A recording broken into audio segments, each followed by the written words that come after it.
নমস্কার বন্ধুরা, ঋতুপর্ণার ঘরকন্যার একটি মিনি ব্লগে সবাইকে স্বাগত জানাই। আজ দিনটি হচ্ছে রবিবার, সপ্তাহের ছুটির দিন। তাই জন্য আজকে আমরা ছুটি কাটানোর জন্য আমাদের সেক্টরের সামনে একটি চিড়িয়াখানা আছে, সেখানে ঘুরতে বেরিয়েছি। চিড়িয়াখানা এমন একটি জায়গা যেখানে বিভিন্ন প্রজাতির বন্য ও গৃহপালিত প্রাণীদের সংরক্ষণ করা হয়। এটি যে শুধুমাত্র বিনোদনের স্থান তা কিন্তু নয়, বরং শিক্ষা, গবেষণা এবং বন্যপ্রাণী সংরক্ষণের একটি গুরুত্বপূর্ণ কেন্দ্র হলো এই আমাদের চিড়িয়াখানা। এই হলো গাড়ি পার্কিং করার জায়গা। এখানে গাড়িটা পার্কিং করে আমরা ভেতরে প্রবেশ করলাম। শুনলাম এই বছর চিড়িয়াখানাতে নতুন প্রাণী বলতে হায়না আর কৃষ্ণসার মৃগ আনা হয়েছে, তাই আমরাও একদম ব্যাকুল দেখার জন্য যে প্রাণীগুলো কীরকমভাবে আছে। আসুন আজকের দিনটি এই সুন্দর চিড়িয়াখানায় কাটাই। আজকের ভিডিওটি খুব মজার হতে চলেছে, তাই আপনারা ভিডিওটিকে স্কিপ না করে শেষ পর্যন্ত দেখবেন। এই চিড়িয়াখানাটি প্রতিদিনই খোলা থাকে, সকাল 10টা থেকে বিকেল 5টা পর্যন্ত। আর টিকিটের দামটাও ভীষণ কম, বড়দের জন্য 20 টাকা আর বাচ্চাদের জন্য মাত্র 10 টাকা করে। এই দেখুন, এবার আমরা পৌঁছে গেলাম মৈত্রীবাগ। কাল মানেই তো পিকনিকের সময়, আর এই শীতের সময় সবাই এই মৈত্রীবাগে পিকনিক করতে আসে। ঢুকতে না ঢুকতেই আপনারা দেখতে পাবেন রাস্তার দুই পাশে মাঠ আছে, আর মাঠের মধ্যে সবাই পিকনিক করছে। ভীষণ সুন্দর জায়গা। এই চিড়িয়াখানাটিতে বিভিন্ন রকমের বন্যপ্রাণী আছে, তার সাথে গৃহপালিত প্রাণীও অনেক রকমের আছে। এই যে চিড়িয়াখানায় চলে এসেছি, এবার চিড়িয়াখানার ভেতরে প্রবেশ করব। এই দেখুন, এই খাঁচাটিতে রাখা আছে নেউল, কিন্তু আপনারা দেখতে পাবেন কিনা বুঝতে পারছি না, কারণ ভিডিওতে কতটা দেখা যাচ্ছে বোঝা যাচ্ছে না। এখানে ওই দেখুন অজগর সাপটা শুয়ে আছে, আপনারা কি দেখতে পাচ্ছেন? ওই দেখুন দেয়ালের উপরে। সরীসৃপ প্রজাতির মধ্যে এখানে কিন্তু অনেক রকমেরই সাপ আছে, তার মধ্যে অজগরটাই আমি বিশেষভাবে দেখেছি এখানে। আর এই দেখুন গিনিপিগের দল বসে আছে এখানে। এই অ্যাডজুটেন্ট স্ট্রোক নামক পাখিটির ঠোঁটটি দেখুন কতটা বকের, বাংলা নাম ঠিক জানি না, আপনারা যদি জানেন তাহলে কমেন্টে জানাবেন। এই দেখুন টার্কি পাখিটি। এখানে আছে আমাদের জাতীয় পাখি ময়ূর, আর এখানে নানা রকমের বাঁদর দেখতে পাবেন। ভিডিওটিতে যতটা পেরেছি আমি বন্য প্রাণী, পশু আর মৈত্রীবাগের চিত্র তুলে ধরার চেষ্টা করেছি, আর যেগুলো পারিনি সেগুলো আমি একটা লাইভ করেছি, সেই লাইভে দেখতে পাবেন আপনারা যে বাকি যে জিনিসগুলো আমি ভিডিওতে তুলে ধরতে পারিনি। 1972 সালে সোভিয়েত রাশিয়া এবং ভারতের বন্ধুত্বের প্রতীক হিসেবে এই চিড়িয়াখানাটি প্রতিষ্ঠিত করা হয়েছিল। কত রকমের পেলিকন আছে এখানে, দেখুন পেলিকনটা কি সুন্দর। আর এই তখন থেকে মাছ খাচ্ছে।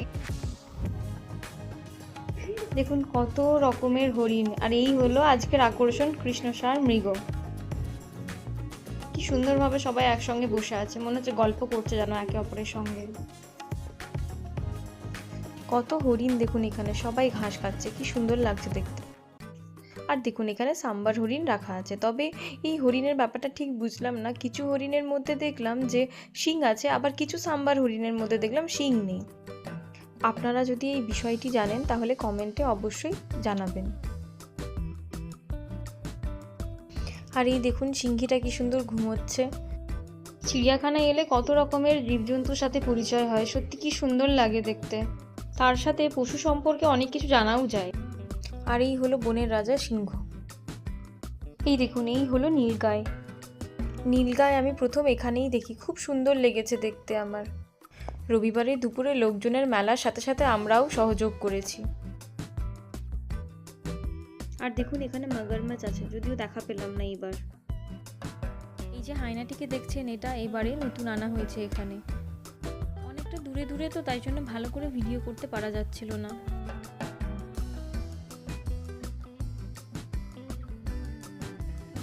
তাদের সাথে এই ছত্তিশগড়ের যে যে জায়গাগুলো আছে সেগুলো শেয়ার করতে পেরে আমাদেরও খুব ভালো লাগে। শেয়ালগুলো দেখুন কি সুন্দর আছে।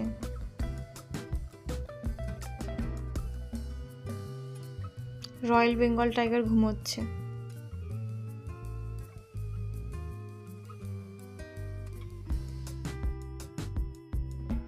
আর এই হচ্ছে সাদা বাঘ। দেখুন সাদা বাঘটি কি সুন্দর, একদম বরফের মতো সাদা। আমরা যেমন ওদের দেখছি, ওরাও কিন্তু আমাদের দেখছে।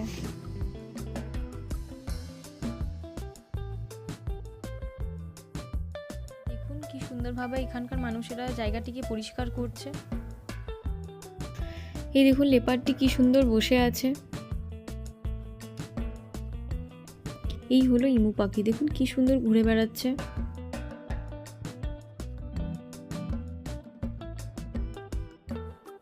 আর ভালুকটাকে দেখতে পেলাম না, তাই মনটা ভীষণ খারাপ হয়ে গেল যে ভালুকটাকে দেখতে পেলাম না, ভালুকটা বেরোলোই না এবার। আমরা এইবারের রবিবারটা ভীষণ মজা করেছি দুজন মিলে।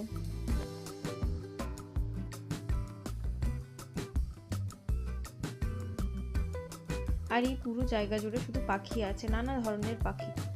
এখানে একটা বান্দর বাইরেই বেরিয়ে থাকে, ওকে এই 3 বছর ধরে আমি দেখে চলেছি, আর বান্দরটা প্রায় ছোট থেকে বড়ও হয়ে গেল। খুব হাসছিলাম ওকে দেখে। খাঁচার থেকে বাইরে বেরিয়ে পড়েছে হয়তো, কিন্তু ও এখান থেকে যায়ও না। দেখুন আজ রবিবার বলে কত মানুষের সমাগম হয়েছে এই মৈত্রীবাগে। এখানে অর্কেস্ট্রা করা হচ্ছে।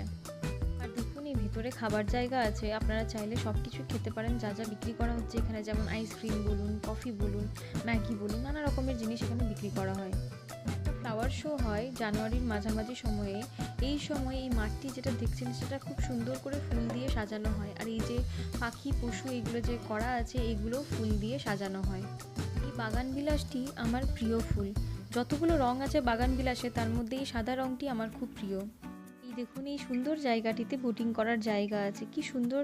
আপনারা যদি চান তাহলে সবাই মিলে পরিবারের সাথে সময় কাটাতে পারেন বোটিং করে। এখানে ভীষণ সুন্দর জায়গা। আর এই হলো চিলড্রেন্স পার্ক, এখানে প্রত্যেকটা বাচ্চা কি সুন্দরভাবে খেলছে দেখুন। ভিলাইয়ের এই চিড়িয়াখানাটি স্থানীয়ভাবে মৈত্রীবাগ নামে পরিচিত। ছত্তিশগড় রাজ্যের একটি বিখ্যাত আকর্ষণ হলো এই চিড়িয়াখানাটি। এটি মূলত 1972 সালে স্থাপিত হয় এবং ভারতীয় ও আন্তর্জাতিক বন্যপ্রাণীর একটি বড় সংগ্রহশালা হিসেবে পরিচিত। চারিদিকে কত ফুল দেখুন, নানা ধরনের ফুল, কি সুন্দর করে সাজানো। ছুটির দিনে সবাইকে আনন্দ ফুর্তি করতে দেখে ভীষণ ভালো লাগে। কি সুন্দরভাবে ফুলগুলো লাগিয়েছে, পুরো গাঁদা ফুলে গোলাপ ফুলে ভরা। দেখুন এই মিনারটি কি সুন্দর, যার নাম রাখা হয়েছে প্রগতি মিনার। আমরা প্রতিবারই এই মিনারটার ওপর উঠি এবং গোটা ভিলাই শহরটাকে দেখি, ভীষণ ভালো লাগে জানেন। কিন্তু এইবার আর চাপলাম না, কারণ পুরো মৈত্রীবাগটা ঘুরে খুব ক্লান্ত হয়ে পড়েছি এবার। দেখুন গাছগুলো কি সুন্দর শেপে কাটা হয়েছে, ভীষণ সুন্দর লাগছে দেখতে, পাখির মতো লাগছে একেবারে।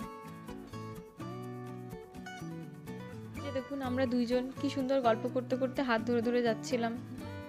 ও আমাকে দেখাতে দেখাতে নিয়ে যাচ্ছিল যে এইবারে কি কি চেঞ্জ করা হয়েছে এখানে।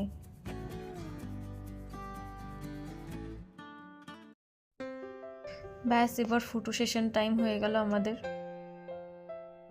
পার্কে মজা করতে এসে আমরাও একটু দোলনায় দুলে নিলাম। ভীষণ আনন্দ সহকারে আজকের দিনটি কাটালাম দুইজন মিলে। ফাউন্টেনটা দেখুন কি সুন্দর, বেশ সুন্দর লাগছে দেখতে।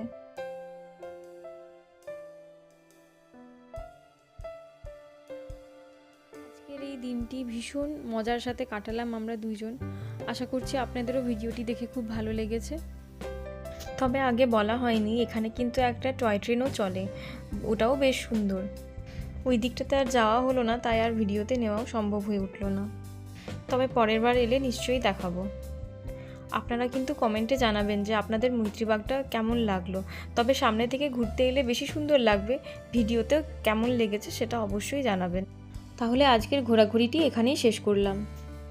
দেখুন এখানে ইস্কনের ভক্তরা শ্রীমদ্ ভগবদ গীতা হাতে নিয়ে বাংলাদেশের নির্যাতিত হিন্দুদের সুরক্ষার জন্য সংকীর্তন করছেন। প্রার্থনা করি এই কঠিন পরিস্থিতি যেন তাড়াতাড়ি ঠিক হয়ে যায়। মৈত্রীবাগের বাইরে একটি ছোট্ট মেলার মতো বসে, যেখানে বাচ্চাদের বিনোদনের জন্য নানা রকমের খেলনা পাওয়া যায়, আর আমাদের বড়দের সাজার জন্য নানা রকমের কসমেটিক্স, হার কানে নানা রকমের জিনিস বিক্রি করা হয়।